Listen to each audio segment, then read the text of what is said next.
Hey guys, welcome to the Manchester United News channel. Subscribe to the channel to not miss any news, leave your like, and share, you are very important for the growth of the channel. Let's go to the video.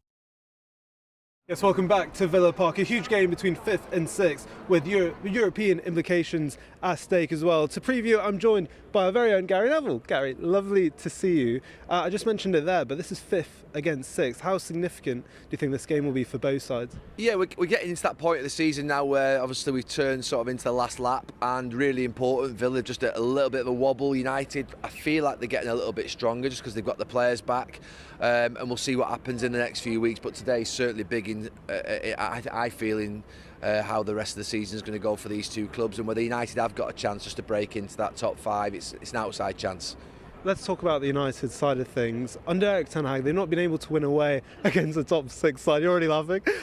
Why do you think that is? Side, it is top 9. I thought I'd limit it to top 6, but yeah, top 9. But why do you think that is? They've been so poor. I mean, look, what's the sort of telltale signs of a team that are not mentally strong enough and not technically and tactically good enough is that they lose big games away from home. The fact that sometimes they can see goals from set pieces, they're always the telltale signs of a team that aren't strong enough and aren't good enough and aren't in a good place.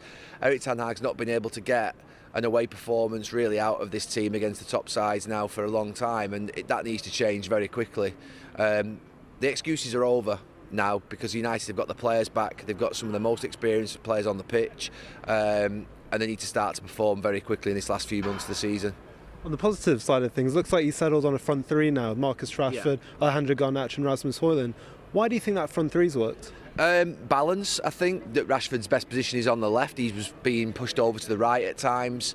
I think that Garnacho has sort of settled as well. He's got great confidence. Højlund's got all the attributes of a potential great striker, but obviously the team have been struggling. The service up to him has been poor. He's obviously settling into a new club, all those things that would make it really difficult.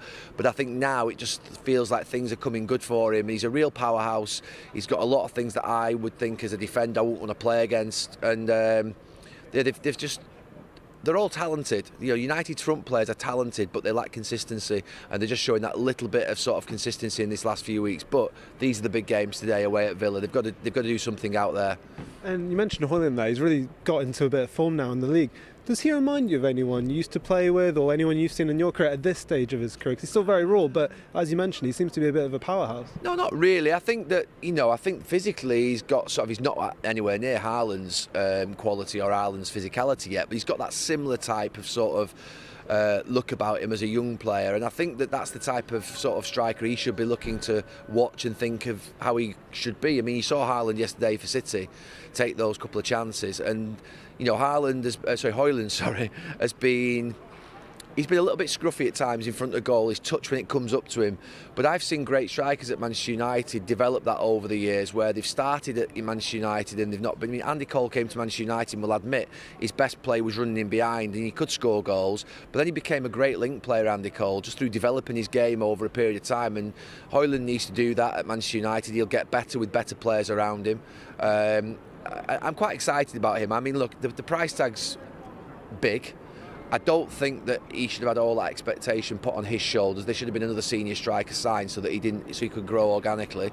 It's not been like that. Manchester United don't tend to have recruited well in the last few years. They've signed players that aren't really sort of. You should have had Harry Kane really up there, and you should have had Højlund alongside him to be able to learn from. Yeah, perfect world. But that's the type of transfer window Manchester United should have had. But they've wasted hundreds of millions on other players that probably they didn't need. Talking about strikers from the Villa side of things, Ollie Watkins, he's really shown for them, 11 goals, 12 assists.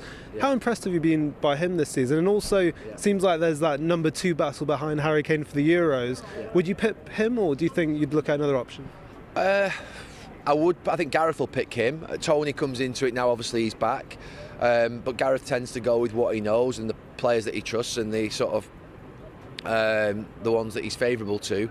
But I mean, look, it's a race between Wilson, Watkins, Tony. I think in this last few months of the season, he won't take all of them, but I'd like to think that Watkins would go. I think he's been exceptional this season. It's a big test for United centre backs today, and I like watching him play. Just finally, where do you see this game being won and lost? Because Villa are trying to get back on that impressive home form, and United, I suppose, trying to put an end to that away hoodoo. Yeah,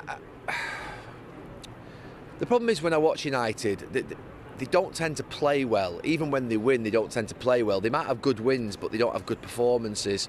I'd like to start to see some level of performance, and that usually means combinations, patterns of play, things that you would want to see from a good team.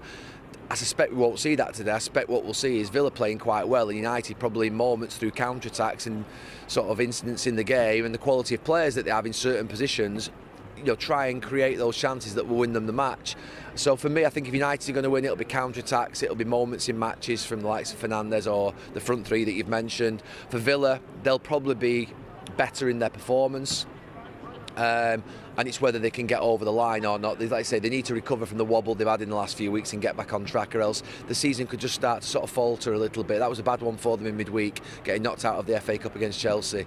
And why have I come back from Las Vegas for this, by the way? I didn't realise Sky Sports have got the NFL, and I've come back from Vegas not recognising that I'd booked my trip some time ago and I should be at the Super Bowl today. Don't even like NFL, but you said you saw U2. Do you want to give us a little rendition, favourite song? No, I don't want to give you a rendition of U2, but U2 were amazing at the Sphere, but I should have stayed on for the Super Bowl. That's my big regret. That is my big regret. I left as everyone was arriving. I was like, what am I doing? That's just sums it up, really. Well, we're very happy to have you here at Villa Park, Gary. Thank you for taking the time. It's 5th against 6 here at Villa Park, and kick-off is a... Thank you all for watching. Subscribe to the channel to not miss anything. Leave your like and your comment. That is very important for the channel growth. Until the next video.